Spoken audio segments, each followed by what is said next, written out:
Broadcasting live from atop the Rocky Mountains, the crossroads of the West. You are listening to the Liberty Roundtable Radio Talk Show. All right. Happy to have you along, my fellow Americans. Sam Bushman live on your radio. Hard-hitting news the networks refuse to use. No doubt continues. This is the broadcast for April 23rd in the year of our Lord 2025. Promoting God, family, country, protecting life, liberty, and property with our incredible guest, ladies and gentlemen. And all I can say is Chad Robert Stewart is born in Newport Beach, California, but he's an international award-winning best-selling author, a global strategist. The guy's into film. He used to be a banker. To learn more about his book series, movie series, a whole lot more, Britfield.com, where you can also learn about the Institute, which is an educational arm.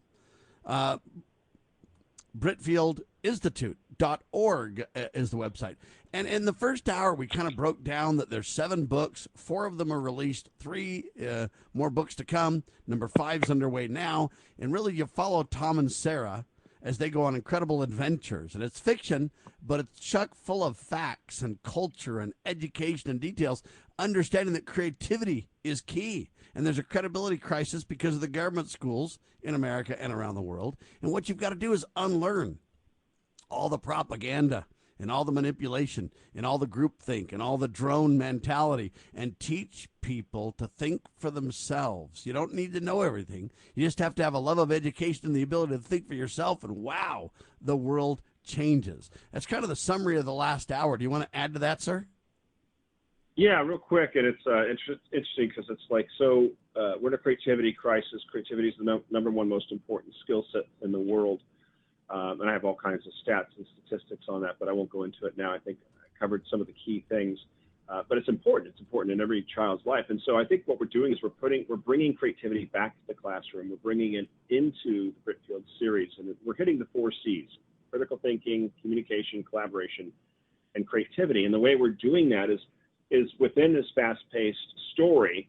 You know, Tom and Sarah, the main characters, are constantly faced with issues or problems, and they have to overcome them. And so they're discussing it, they talk about it, sometimes they get help from others, sometimes they come up with a solution, and it's like it fails, you know what I mean? And so it's like, well, we won't do that again, or we learned from that. And I think this thread of courage is all through it. Now, the point is what are kids, and we know how impressionable 8, 9, 10, 11, and 12-year-olds are. Massive, right? We can go back to when we were 10 or 11.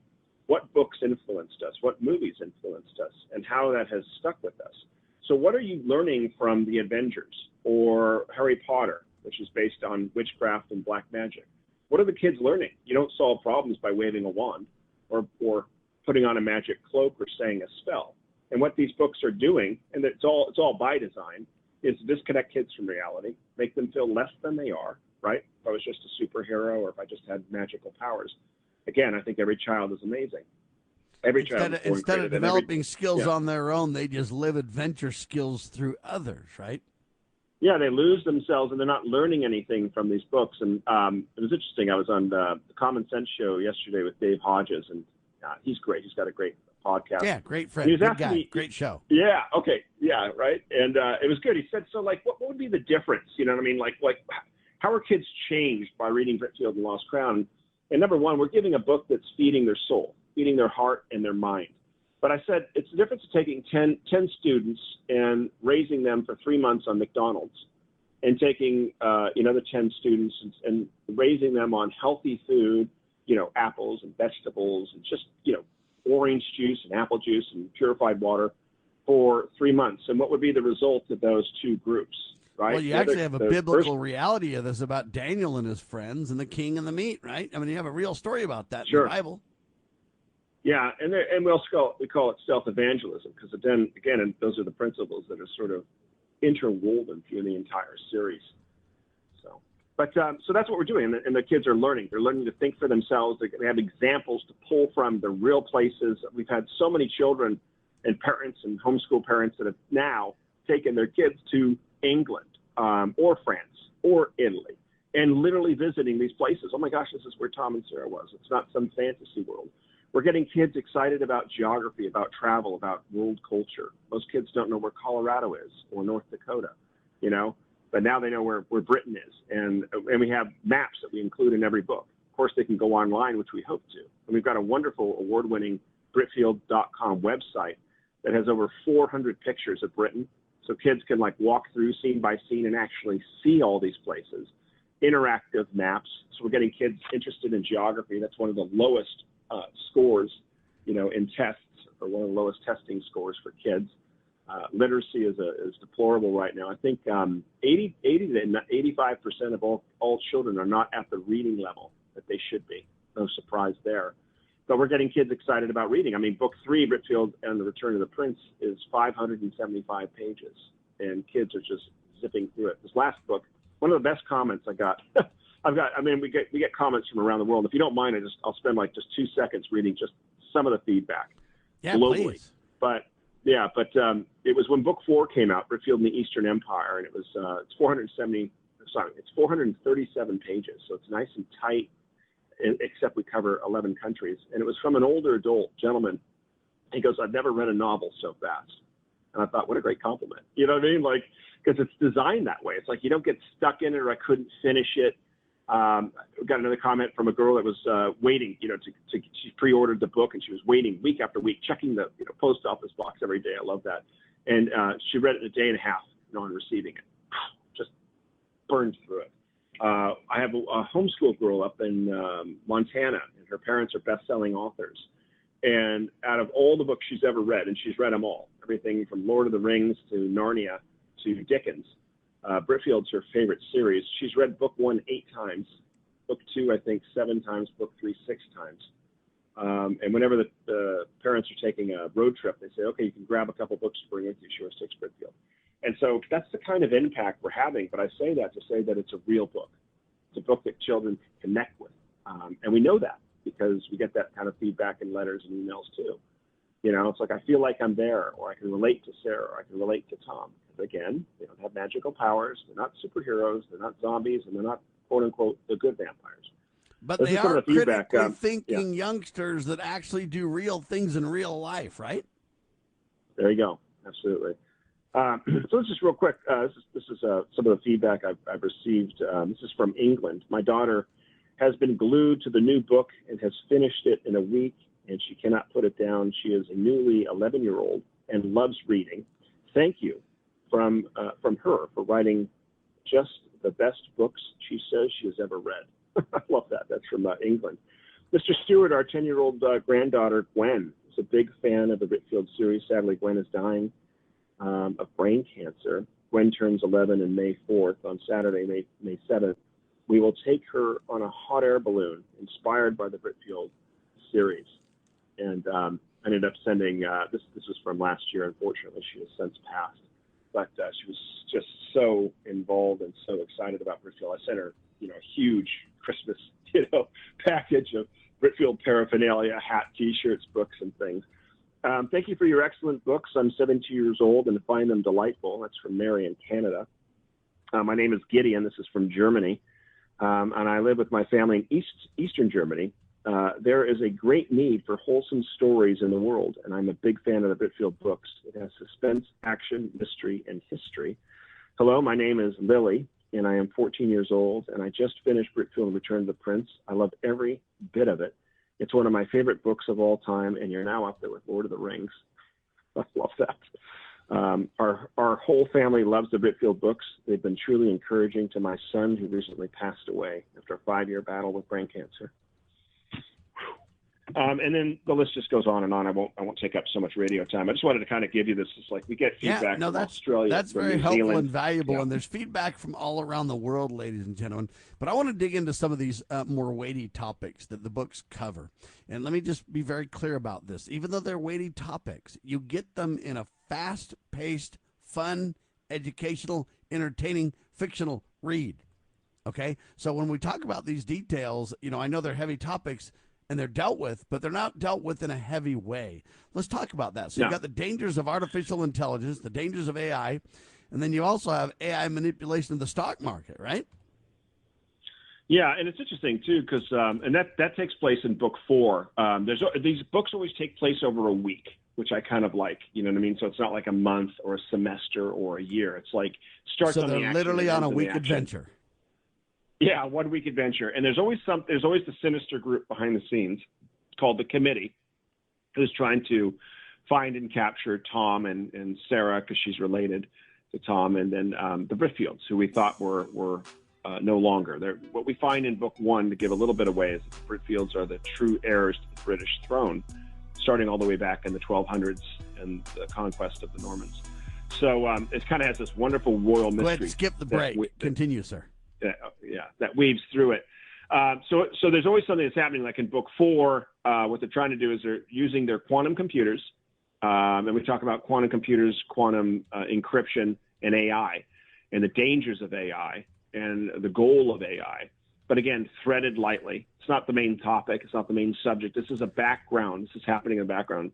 So kind of like quickly the break Titanic, down some of the dangers of AI and kind of how it's covered, so people get a flavor, right? Because to me, these are weighty, complicated topics, and most people will tune out unless they get a little bit of the understanding of how it's dealt with, right? Sure.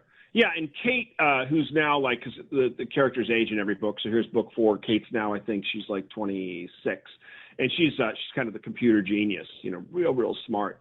And it's kind of a battle between her and her group, human intelligence over AI. And what they're trying to do is they're trying to use AI to manipulate the stock market, crash it, wipe out trillions of dollars in wealth, buy it back pennies on the dollar, and then problem, reaction, solution, typical. Offer an alternative, and that's when they want to introduce a global digital currency, one world digital currency. That's their goal. And so the clock's ticking and the computers and everything's getting ready. Meanwhile, her team is working on it. That's one story, one theme in a very layered book. The main story is about Tom and Sarah, Tom's search for his parents, if they're still alive, which he finds out they might be in book 1. I don't want to give too much away. But I'm just giving an example. This stuff is all sort of layered in the back. We don't go deep into it. If you want to find out more about it, do your own research. Just like I was talking about with secret societies, we touch on it. We plant the seed that there's things out there like that. We don't go deep into it. We don't go into what they do, their practices. But hey, if in the book, though, in the fictional series, if someone's trying to take over the stock market, you kind of get that, hey, that can happen. When we talk about fake wars in the Fiat money system, you kind of get an understanding about some of these things because it's in the context, it's in the narrative, and it broaches the topic in a way that makes you understand, hey, this stuff can be real. And in many cases, it is real. I mean, where I got my teeth cut on the Federal Reserve and the fake money system in the United States was I read a huge book called The Creature from Jekyll Island, right? Yep. And I went, whoa. And it turns, that's where truth becomes stranger than fiction kind of a thing. But you basically see this push for a one world digital currency kind of in the narrative, right? Yeah, it's just threaded through. And it's like when book 2 came out, people were coming to, and I had written it 5 years prior to it. They're emailing me and say, what are you, prophetic? Stuff which is like happening like right now. And it's just because I pulled the curtain. I've gone down the rabbit hole. I've done my research for over 12 years. I mean, none of this stuff is conspiracy theory. All this is truth. I hate that word anyway, created by the CIA, as you well know, to cover up conspiracy theory becomes conspiracy fact, right? There you go. Yep. But you highlight. Yeah, so again, too. You highlight, and this is important here, the group that dictates world events. That's probably one of the most important things to understand that you can unfold in a fictional narrative, but help people understand that stuff's real. Yeah, absolutely. And it's interesting. We really get into it. Not so much with book 1. Book 1's kind of my Star Wars. I always like to use that as a narrative. You know what I mean? I'm a big Star Wars fan, especially the first 3. I think I was 8 years old when the first one came out in 1977. I saw it 13 times. And honestly, that impacted me. That influenced me. And not because I like sci-fi. I don't actually care for sci-fi. But it's just a great story. And I've given many presentations to schools or writing workshops. And I'm like, when you look at a movie like Star Wars, that's now going on 50 years and is a $74 billion franchise, what might we be able to learn from it, right? What are the elements? And I'll break it down into like 8 or 9 elements. Number 1, an original story, just like Britfield and Lost Crown. Number 2, it's a great adventure, just like Britfield and the Lost Crown. Number 3, it's got a great cast of characters, just like Britfield and Lost Crown. It's got humor in it, right? Just like Britfield has. and then, it's like the classic David and Goliath story, triumph over tragedy, good versus evil, ragtag rebellion against the mighty empire, but somehow they succeed. I mean, those are all wonderful writing elements. It's the making of heroes, structure. the making of heroes that learn that they can do hard things, right? Yeah, the hero's journey, and Lucas based it on the hero's journey, based it on the 3-act structure. It's a very, very specific, well-told story. It just happens to take place in outer space, right? But you can grab all those elements from something like that that's very successful and bring them into your books. And that's kind of what I did with Brickfield Lost Crown. Very highly influenced. All right. I want to understand, as you've been on this unlearning the world's propaganda, and then you took 12 years to learn, real history, and the love of learning just comes back when you study real things, history, and sure. And learning comes alive when you get the truth, right? But anyway, what's been the most striking to you that you didn't know that now you know that you went, wow, even as an adult I didn't know that. What is it? Yeah, my turning point was 9/11, but not the day of, probably 3 or 4 years later. Like at the time it happened, I'm like, let's go get them, like everyone else. It's like those son of a. And then certain videos started to come out and certain commentaries and books. And suddenly you find out the entire story that you were told from start to finish was one big fat lie. And to quote the ex-director from the CIA, he said, "We know our job will be," he goes, "I know our job will be done when everything the American people believe is a lie." Isn't that interesting? Well, now we're back to everything they told me was a lie book. Yeah, right? That's their goal. That's the CIA's goal. Brainwash, you know what I mean? Fiction, diversion, smoke and mirrors, lies. So that was a big one for me. Probably spent about 1,000 hours researching it because it was a turning point, because it wasn't just like researching that one day or that event. All the different organizations that were involved. And it's like, can this really be? Is this really the truth? Yeah. Is this really right? This is just too fantastic to almost even believe, right? And then, so that was a turning point. And the point is it was a point to work towards. To work from now, and to work backwards. So hold on, if everything from that event was a lie, then what about 1970s and 60s and the CIA, yes. Right? And that's kind of what happened. And again, too, it's hard because there's a lot of misinformation out there. But when I was relearning history 12 years ago, and at this point, there were some, and there still are, some really great podcasters out there, researchers with their website. I think the whole world has exploded since then in the last 3 to 5 years. There used to be about 30 to 50 really good alternative, conservative, if you will, smart, historical-based, fact-based podcasts and researchers out there. I think there's about 1,000 now, plus. You know what I mean? It's just grown, and so you got to be very careful. But it's finding people you trust and know you can trust, and doing your own research and finding the threads that work. And so, a great book I read was The Rise of the Fourth Reich by Jim Marrs. He's since passed. He was the one that wrote the book that Oliver Stone did for JFK. That was one of his first bestsellers. And, he was actually prolific, no question. Yeah, no, and he was. He's a great writer. He's intense. It's not like fluff, or it's not like a paragraph with one sentence. It's just like all fact. And he's from Texas. I think he was a journalist, and it was like he was 18 or 19 when that event happened in Dallas, and he just started to see all these things that didn't fit. It's like he wasn't looking for that industry to get into, but that industry found him. So that book just blew my mind. And it literally takes you kind of from the rise of the Third Reich all the way up into current time, with the Bush administration and the Bush's involvement and corporations, and how the Nazis had lost World War II by 1942, and they knew it. And so there was a group that was behind the scenes getting prepared Prescott, for that. Bush and company were all in the mix, weren't they? Oh yeah. And they talk about that. He talks about that, all real research, and how they took the billions of dollars that they stole, and what did they do? They started buying stock in American companies and European companies and other things. And so that's why it says it's the rise of the Fourth Reich, and they never went away. And we found things out about Operation Paperclip. That's the tip of the iceberg. Over 1 million Nazis transitioned across the world. in the top echelon, most of them got away. You know, we always see the trials, the Nuremberg trials, and it's just like, yeah, it's like 30 people. It's like, where's everyone else? The truth is, know? it was way more pervasive than that. It really turned out to be, instead of Operation Paperclip, it's really Operation Unlimited Docs kind of a thing. Yeah. Now, one of the things I like about what you do in the book is you frame topics almost like bookends. And let me give you an example to that. Fake wars and the fiat money system, and then push for a one world digital currency.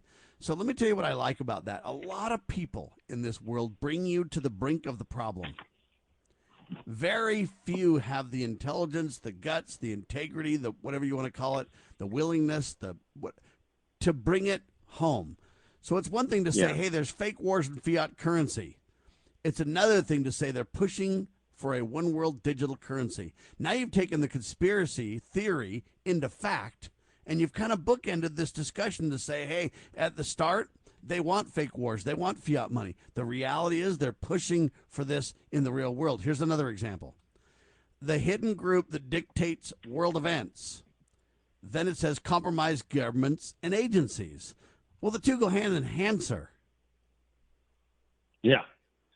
Yeah, we tie it all in. And I like what you're saying, because I know exactly what you're saying. Most commentaries, they'll be interviewed or something, and they don't go there. You know what I mean? They talk in speculation, or I think, or, you know, we have suspicion of, and it's just like, just talk the facts. You know it's a fact.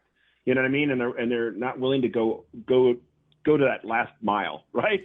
Yeah, they're running a marathon, but they use the word so-called and alleged and all this other stuff, but they never even bring you to the solution at all. Yeah, right? And again, too, ours is all about defeating the evil. Ours is a triumph over tragedy, and the David and Goliath story. But no, it is. It's threaded through. But we dig in there. I mean, book 2 was interesting because we talk a little bit about World War II, because again, too, so much comes from that. But again, too, it's, you know, this is just a thread.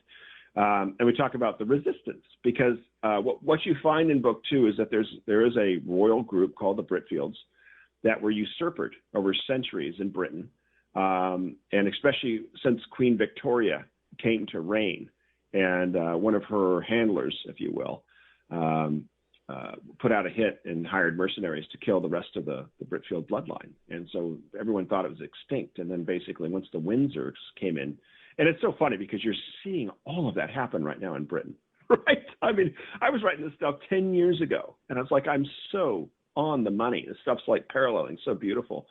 But there was a group, and so Henry's kind of Oliver's uncle. Oliver's a student at Oxford University, and he's a small part in book 1, and we bring him in because I love him as a character in book 2 and 3 and 4, and I don't want to give anything out, and who you find out his father is and his mother, and it's like, oh my gosh, the way that everything is connected, which is beautiful, very Dickens-esque. You know, I was hugely influenced by Charles Dickens, and I think these books parallel in some ways to Charles Dickens. You know, it's like Dickens meets Ian Fleming of the James Bond series meets Narnia. But because Dickens wrote about true issues, current times, he would just change the characters, right?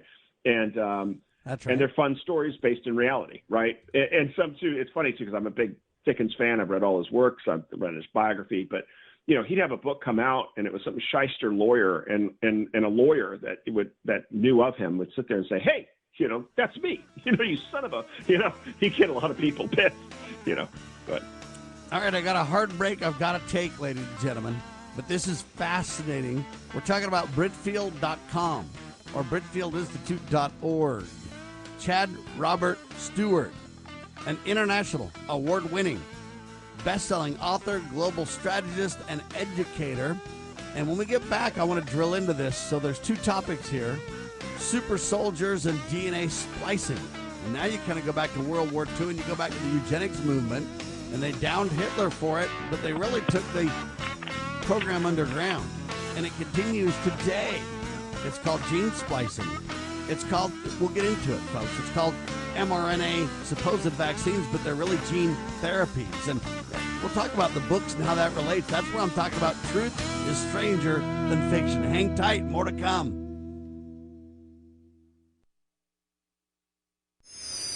How would you like to help this program reach more people and earn silver at the same time? Call or text 801-669-2211 for complete details. News this hour from townhall.com. I'm Rich Thomason. It may make some of the foods we buy less colorful, but in the end, proponents say they'll be much healthier. The FDA ordering an end to the use of synthetic dyes in food products. For the last 50 years, we have been running one of the largest uncontrolled scientific experiments in the world on our nation's children without their consent. And today, we are removing these petroleum-based chemicals from their food supply. FDA Commissioner Marty McCary. It has forced several thousand people to flee their homes. A massive wildfire raging in Ocean County, New Jersey, not far from the Jersey Shore. The blaze briefly closed a stretch of the busy Garden State Parkway, which has since reopened. Almost 9,000 acres have been charred, more than 1,300 structures threatened in Ocean and Lacey Townships, New Jersey. Parental rights and religious convictions. They're at the heart of a case out of Maryland. It's now being considered by the U.S. Supreme Court. It's all about the right to remove their children from elementary school classes using storybooks with LGBTQ themes and characters. Tuesday's case is the latest dispute involving religion to come before the High Court. The justices have repeatedly endorsed claims of religious discrimination in recent years. Parents sued after the Montgomery County school system stopped allowing them to pull their kids from lessons that included the books. Keith Peters, Washington. President Trump says he will not try to fire Federal Reserve Chairman Jerome Powell, although the president says he does wish the Federal Reserve would lower interest rates. And the president's remarks may be contributing to today's rally underway on Wall Street, with the Dow up 903 points, the Nasdaq trading 609 points higher. More on these stories at townhall.com. Hi, it's Mike Gallagher. I've been thinking, why does it feel like losing weight is harder than ever before? With mixed messages, fad diets, the quick fix injections, even magic coffee. I mean, it's overwhelming. Most people are exhausted trying to fight a battle they cannot win. If you feel this way, trust me, you're not alone. I used to feel that way too. But let me tell you, it's not your fault. Your body is working against you, and the longer you wait, the harder it gets. Do what I did. I called PhD Weight Loss and Nutrition 3 years ago. I lost 53 pounds. I feel terrific, and I've kept the weight off. Make the phone call that can change your life the way it has changed mine. They won't let you fail. Call 855-696-2020. That's 855-696-2020 to schedule your consultation. The first 11 callers who mention the word healthy will get 2 free weeks added to their weight loss package. Call now, 855-696-2020. Mention the keyword healthy to get 2 free weeks, or visit them at myphdweightloss.com, myphdweightloss.com. As the United States boldly stepped forward in the glorious light provided by its new Constitution in 1787, the nations of the earth were in awe of the newfound strength and hope of this free land. Today, the nation stands at a crossroads. A divergence from the original intent put forth in the United States Constitution has brought grave threats to our beloved nation. A miracle is needed if the United States is to survive. That miracle is again the pure application of the United States Constitution. I'm Scott Bradley. In my To Preserve the Nation book and lecture series, I bring forth truths that will help raise up a new generation of statesmen like those noble Americans who founded this land. Vigorous application of these principles will invigorate and restore the nation, and we may become again the freest, most prosperous, most respected, and happiest nation on earth. Visit topreservethenation.com to begin that restoration. Do you treasure your liberty? Well, at lovingliberty.net, we most certainly do. And we want to help protect your liberty too. Become part of the family. Everyone knows that the core of any society is the family. Therefore, the government should foster and protect the integrity of its family, we the people. Won't you join us as a Loving Liberty sponsor to help us promote the principles in the 5,000-year leap? Let's restore the miracle that changed the world at lovingliberty.net. As you are aware, America is divided over every fault line possible. This is intentionally fostered by those who do not love God, family, or country. We believe a peaceful future as a free people absolutely depends on civility. Clarion Call for Civility is looking for funding and volunteers at every level to make our hopes and efforts a reality. Please donate, sign our pledge, and help us in our sacred cause. Please visit callforcivility.com for more details. Callforcivility.com.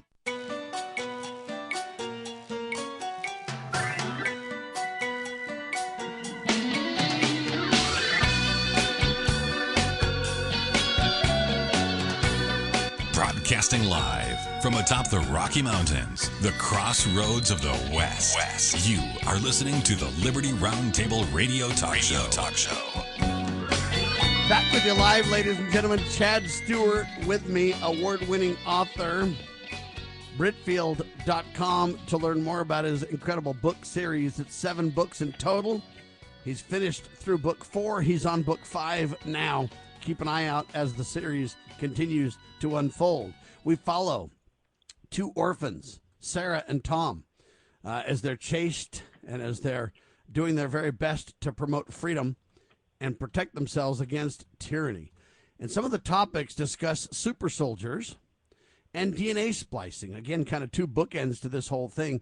As I mentioned before the break, the eugenics movement went underground. Prescott Bush was heavily involved in it. So was the United States. They jettisoned Hitler. They took the eugenics movement underground. Now you see it culminating in mRNA. They pretend they're vaccines, but they're really gene therapies. And this is going on. This is real. This is not a joke. This is happening. They want to create a dumbed-down populace, and then they want to create a super race. And they want to use AI and everything else to attenuate that goal. Let's talk about that a little bit, Chad, because that's something that people really need to understand. That's real. Oh, yeah, it's been real. And again, it's funny because you always come back to World War II and stuff, but it's now, news that Hitler did not die in the bunker. I remember discovering that, 4 or 5 years ago. I just went to Argentina and had a good time, right? Basically, yeah. And that's where most of them went. And I think there was something like, and don't quote me, but like 110 or 15 German subs that were never found at the end of the war. And most of them had headed down to Argentina with the gold, with money, with the research, all of that. And NASA, unfortunately, became just another, who founded NASA. And boy, that's $1 billion laundromat. There's not much difference between NASA and what Hollywood's doing with movies, put it that way. But anyway, we'll move on. But no, it's interesting. Yeah, it's kind of like a funny thing happened on the way to the moon, right? Yeah, there you go. Yeah. All right. Good but these super soldiers, though, are real, though. They're literally, in World War II, they were using drugs to give these people, unlimited capabilities. Now they're doing gene splicing and gene therapies to give people kind of an anti or an ante-up on this kind of stuff. And, I mean, this stuff's real, and they appear in the books, right? Yeah, it does. And again, it's light, and it's mostly in book 2. And we talk about how, they're doing experiments with, what they'll do is and this is true, they'll use sort of animal DNA for a human's strength, or to see in the dark, or to heal quicker.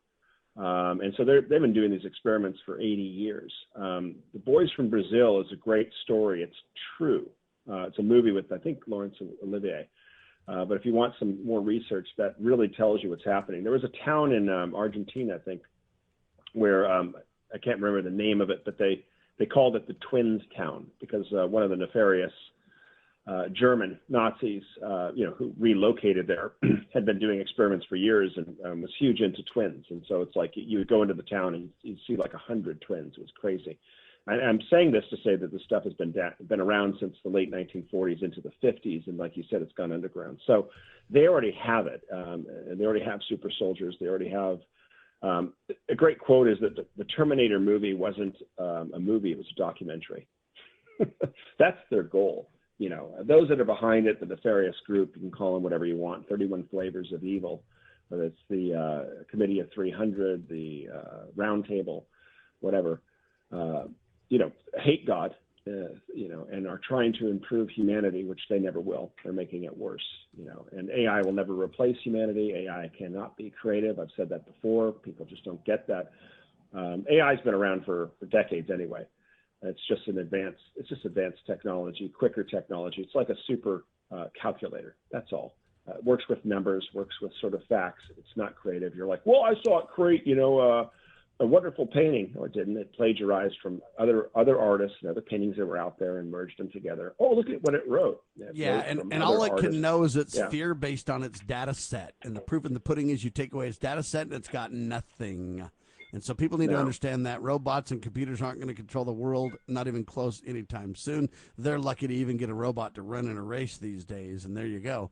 But I want to change the conversation a little bit to a God focus here, because, you know, when you hear about gene therapy and gene splicing and super soldiers and money, fiat, take over the world, you know, central control, and it gets scary fast. And I think one of the things that really help people understand, you got to point people to God. He's still in charge, people. Don't forget that. Absolutely. Yeah, I mean, that is an underlying current that comes out stronger in book 2, that there's something out there. Much like what Lewis did with Narnia, you know what I mean? And they become allegories or stories. I mean, who was the greatest storyteller of all times? But it is interesting too, because you talk about sort of, and I don't go severe with the stories. I'm always in touch. I don't need to. I create intensity without bloodshed, if that makes sense. You know what I mean? And I'll give you an example. One of my favorite comments was from the famous director Alfred Hitchcock, and he goes, "If I film a room with 4 gangsters sitting around this draped table playing cards, smoking cigars, it's boring. But if you as the audience know there's a time bomb that's been set underneath it, clicking down, from 2 minutes, every second is intense."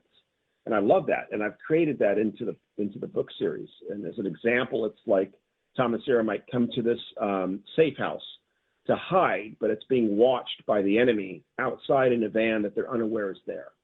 You know what I mean? And so Tom and Sarah are inside and they're talking, and at any second the door could break open, right? And I never need to pull that trigger. So I create great intensity with it without necessarily always having to have the explosion. So I'm careful about these books and how I layer it in there, but it's layered, and it's layered consciously and even subconsciously. But no, all this stuff is backed. And then, but I was going to say that to say, like, you talk about sort of severity, and I was thinking about this the other day. Is the Bible not pretty severe? Sodom and Gomorrah, flooding the world. David, taking a rock and taking down a giant, and it was a real giant, and giants are real. Yeah, it's all fine unless you're Lot's wife, right? Yeah. Oh, yeah. And then what does David do? Cuts the head off. So it is always interesting. I have 5 rocks from the river that took place, which is cool. A pastor, a friend of mine, went there, and I said, if you could bring me back 5 rocks, that would be cool. Because remember, David grabbed 5 stones, and he didn't grab 5 stones because he thought he was going to miss. 5 smooth stones. He had Goliath had 4 brothers. So David's thinking ahead of time, going, I hope the 4 brothers aren't around, right? So really cool, really cool. And you know what I love about it? He ran up the hill against his enemy. It's one of my favorite scenes. So do Tom and Sarah take courage from God? Do they kind of understand their place? There's a sense of it in it. Again, too, it's a wonderful, timeless story based on really, in some ways, biblical principles. Let's be honest, family principles, biblical principles, and they do become aware of something that's out there looking for them. There's this sense of righteousness and favor, if you will, that's in it, and it starts to come out in book 2, which is really cool. And I have a wonderful. The point is, good prevails and evil eventually does not win. Always. Yeah, absolutely. And again, it's about family, friendship, loyalty, courage, hope, and even faith. And it's just an exciting story. So go on. Modern times, we take all kinds of books, we turn them into movies, we turn them into all kinds of things. And you're cranking up on movies now, right? We are. It's funny, from day one, it's always been about the movie. I come from a film background. I come back from the script background. And so, and 90% of the feedback from readers worldwide say that the Whitfield books read like a movie, or feel like a movie, or I feel like I'm there, or I feel like I'm in it, which is just wonderful compliments to me. But it's all been about the movie. And so for over 3 years, I have a wonderful producer team that I've been working with for 4 years, and we've been in development. We kicked off the first movie. I mean, you have to have a script, because it's like if you're gonna build you have a picture of a home, and you got a $50 million budget for your home. Are you going to get a couple of sketches and then go out and order the material and start building? Of course not, right? So the script is so critical and so key, and it is a long process. And so we now have a finished 7th draft movie script has taken over 18 months. The movie will come in at right around 2 hours and maybe 10 minutes. The first Star Wars movie was 2 hours. The first Harry Potter movie was 2.5 hours. So we right around 2 hours and 10 minutes, 2 hours and 15 minutes. It won't feel like it. You will never get up from your seat, and when it's over, you won't be able to believe that it's over. But the script is so tight, like the book, so fast moving. I was saying this on Dave Hodges' show yesterday. It's so exciting. This is going to be a paradigm shift in films and movies, and that's really what we're after, right? Everyone's complaining and whining about this and that. Well, you know what? Roll up your sleeves and get in the game. Put your hand to the plow and don't look back. Do something. We've all been called to do something. If nothing more, raise your kids and spend time with them and educate them and give them creative opportunities and stuff. So Britfield we're trying to raise the bar in literature. And what happens is they'll read Britfield and the Lost Crown, and then they'll go back to a Harry Potter-esque story, and it will now seem silly, right? Tom didn't have a wand, and Sarah didn't have magical spells, and they solved their problems. And I'm seeing that. I'm seeing that sort of stealth strategy, you know what I mean, or stealth literature. What we're doing with the Britfield series, we're giving them the real thing, and they're going back and eating McDonald's, and you know what? They don't like it anymore. It doesn't digest in their soul so much anymore. We're going to do the same thing with movies. I mean, what's out in Hollywood is appalling. Hollywood's been bankrupt for years, but the craftsmanship of filmmaking isn't going. That's what's beautiful. Movies are a wonderful story. Everything from Casablanca to The Sound of Music, one of my favorites, to The Great Escape, to modern day films. So we're excited. And it's interesting too, because in the first, it starts right on the action up at Weatherly Orphanage, Yorkshire, modern day. It's December, it's 7 days before Christmas, so this will become a holiday classic movie. So every year when you're pulling out, It's a Wonderful Life, Home Alone, and Elf, you'll be pulling out Britfield and the Lost Crown. But it starts right on the action in the workshop where all the kids have to build and manufacture things. It's called The Factory. It's a terrible orphanage. Tom's been there for 6 years. And within 2 minutes of the script, when he's pulled outside to stand in the cold because he was talking back, he says, "This is the year I escape." You know what I mean? So it's like, boom, it's like the gauntlet is thrown. And then within like 3 or 4 minutes, he's pulled into the office, which they call the interrogation room, right? It's funny. And Mr. Grievous. It's funny, but sadly today, they've started to become one and the same in many ways. Yeah. Yeah, and there's so many parallels, again, too. It's like when you read it, it's just an orphanage. If you read into it and you teach it in the classroom like it's designed to be done, you could literally spend a week or 2 weeks in an English class just on the first 2 or 3 chapters. Very, very specific. There's a reason why it starts up in Yorkshire. There's a reason why it's called The Factory, going back to the Industrial Revolution. It's the reason that the kids are given numbers and not names, right? Just to make them feel like nothing.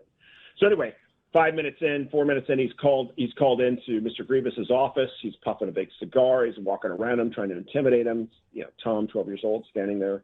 And then there's Speckle, who's the caretaker, rough voice, gray, long hair, tall, scary. Mrs. Grievous with a red hair wrapped in a bun, pale skin. It's very intimidating Dickens-esque kind of characters. And they're demanding that they know that things are going on behind at the orphanage. They know that the kids are sneaking books because there is no library there. There is no education. So the kids have to educate themselves. But there's such a tight-knit family among these children, these orphans. And that, again, is that theme of family. And so, like, within 10 minutes, Tom is meeting with Patrick, the oldest orphan, and some of the other orphans, and he's like, "I got to get out of here, and I gotta rescue Sarah and take care of Sarah." And so you got the planning of the Great Escape within 10, 12 minutes, and then for the next 15 to 16 minutes of the movie, the first 30 minutes, right, from start to finish, the end of Act 1, plot point 1, the next 15 minutes, pure action. I'm delivering more than 90% of films deliver through the whole thing, and it's all about the Great Escape. It's about the plan. It's how everyone else is helping out, risking getting caught and getting in trouble to help Tom and Sarah escape from Weatherly. Because if just 1 or 2 can get out, it's a triumph and victory for all of them. And it's that kind of unspoken self-sacrifice that's just beautiful, rich, deep. And so finally, through all these things that go wrong, and everyone's trying to do this, and this happens, and this starts to bend and break, and then all of a sudden the lights go on because it's like someone sees them, and now everyone knows, and it's panic, and they're being chased by this wild dog called Wind, who has reminiscence of the Hound of the Baskervilles.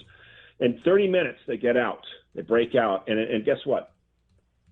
To the audience that's going to be watching this as a movie, you ain't seen nothing yet. You ain't seen nothing yet. We're just getting warmed up with this Britfield story. We are going to take you on the greatest adventure that you've ever seen in cinematic history. And the story just continues to build and build and build. And they, trying to get 4 miles away, trying to get to a train station so they could get to London, the greatest city in the world. That's where all orphans want to sort of escape to and start a new life. But Detective Gowerstone already knew that they'd be there, and he's waiting at the train station, turns around in his trench coat and says, hello, Tom, knew you'd be here. Cops start to walk from the sides. Tom pulls the fire bell, runs out the side door with Sarah and Tug, and then they're into the marshland, and they're being chased, and it's like nighttime, and it's starting to rain, and dogs are barking, and flashlights are swinging, and in the distance they see this hot air balloon that's been prepped for a hot air carnival, but it's raining, and so the guy's waiting for the rain to stop. He's in his little camper thing, and they jump into the hot air balloon, and they're surrounded by this flashlights, and it says, sorry, Sarah, I guess we're gonna have to go back to Weatherly. And then suddenly Tom pulls out his little pocket knife and cuts the ropes, and they shoot up into the air, and it just goes on and on and on and on. And then in the next scene in the morning, when they both kind of fell asleep, and then balloons kind of hovering at like 100 feet, suddenly a helicopter, it's Gowerstone, he's chasing them. They come to the big carnival in the air with all the different balloons. They run out of propane. They crash at Oxford University, and I'll just go on, and then when they're completely surrounded and out of hope, midpoint right in the movie, and they're stuck at Trinity College, and they're kind of on this little stoop as Sarah sprained her ankle, Tom's carrying her, looking, police whistles are blowing, they've been spotted. Detective Gowerstone knew they'd be at Oxford. They're running at the campus, they're trying all the doors, they're locked, and they're on, sitting on this stoop with the steps, and I'm sorry, Sarah, and they're broken, and there's tears in their eyes, and the back door opens, and it's Professor Hainsworth, who's going out to get some fresh air, and decides to help them. It just goes on and on and on, and it's so exciting, and it's so heartwarming. I did the last edit on the 7th draft, and I'll be honest, I could see the reaction. I could see it visually as a picture. I could see the reaction of the audience.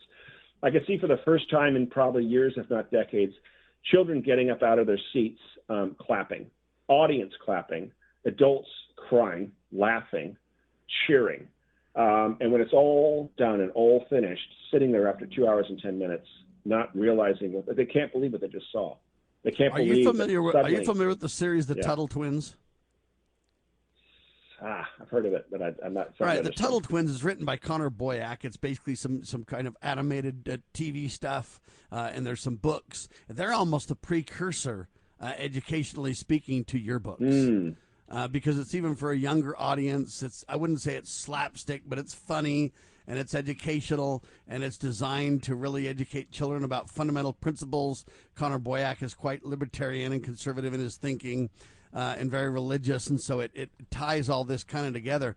And the Tuttle Twins teach kids critical thinking skills. The TuttleTwins.com if people want to learn more about it. But my point is, it's almost a precursor to the education that your books are providing in Britfield, because it's along the same lines, but his is really for more of a younger prep audience to your books. Yeah, again, we reach all demographics, and it's like, I know in strategy you want to pick your beachhead, specifically, and if I were to say, book 1, Britfield Lost Crown, is designed for that middle school group. The main characters are Tom and Sarah. They're 12 years old, right? And so 13, 14-year-olds will love it, but 7, 8, 9 kids love to read up, But in book 2, they're now 13, and it's 474 pages. In book 3, they're 14, which is kind of young adult now. 575 pages. And so the books will grow over 7 years, 7 books. Yeah, and they go along with you. And the younger readers want to look, exactly. They want to basically follow a little bit older than themselves kids. And so that's how they kind of get into it. And then the books kind of move along as kids grow up as well, and adults love to participate. How different will the movies be than the books? That's always a criticism. Hey, the book was just like the movie, or, oh, that's way different than the movie. The book was better. No, the movie was better. And we go into these comparison and contrast realities. How's that going to be for your series? It's going to be parallel. I have full creative control of the movie. I have full creative control of the script. We hired a professional, a couple of years ago to write the first and second draft. And at that point, I took over and brought it down from 168 pages to 148. And now I have it at 144, 142 pages. And I've already done 4 rewrites, 4 edits over 8 And just to remind people, when you say pages, you really mean in movie time minutes. So 142 minutes, right? Yeah, exactly. And it's not an exact science, but it's close enough. And there's a few little areas that could go. But I say that to say that I'm the author of the book. I know exactly the scenes that need to be in there. You're not going to be disappointed, and we're not leaving much out, although it's such a full story. I honestly think the movie will be better than the book. You know what I mean? I felt that as the author. I mean, the book is great, right? It's fun, it's exciting. But I'm going to bring that book to life. And so I'm trying to describe the sort of the grayness of Yorkshire and the moors and the rolling hills and the frost. You get to see that in 2 seconds. When they're in the balloon and I'm describing what they're seeing, the rolling valleys of green and pastures and sheep and the cathedrals and the the brick houses and the tile rooftops, you get to see it. You get to experience it. Think of the sound of music. The movies bring things to life. The only thing you miss in movies is basically being able to get into the heads and thinking of the people along the way. You kind of miss a lot of that. Other than that, the movies make things come to life. My recommendation is you read the books and then you watch the movies. Oh, agreed. Yeah, agreed. But I to answer your question, I don't think they'll be disappointed. In my opinion, from day one, I honestly think it'll be better because it'll bring my story to life without compromising anything. Meaning it's just like, well, hold on, it was done this way in the book, but it's done this way in the movie. Don't need to. The book works. That's our model. That's our strategy. We've already adapted it into a successful 90-minute 2-act theatrical play that's already rolled out to thousands of schools across the nation. It's just another way to bring quality content into the theater departments. And believe it or not, as of last week, we're going to now be in development of the first ballet, Britfield and Lost Crown Ballet. How cool is that? Chad Robert Stewart with me, my guest, ladies and gentlemen, Britfield.com. Britfield Institute. Tell me about the Institute really quick. How's that different than the book series? It's really an education arm, right?